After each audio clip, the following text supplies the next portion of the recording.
आम्ही आहोत आता धनेश्वर महादेव येथे, म्हणजे भगवान कुबेरांची तपोस्थली.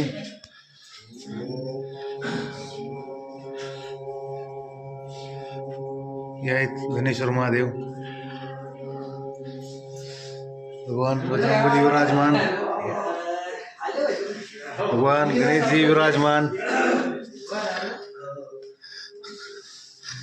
इकडे आहेत ती लोकेश्वर महादेव.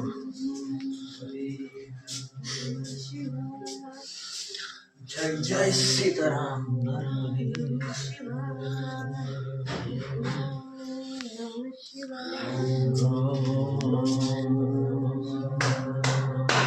लोकेश्वर महादेव झाला असेल, चला माऊली. हा मंदिर परिसर त्रेतायुगातील हा एक प्राचीन लेख.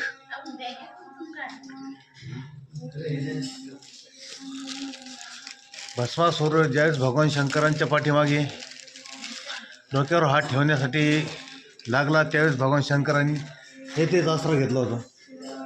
अशी आख्यायिका आहे या मंदिराची. अतिप्राचीन असं हे धनेश्वर महादेव मंदिर. हा मंदिर परिसर,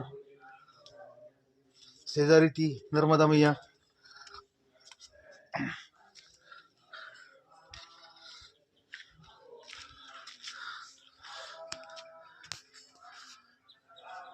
नर्मदे.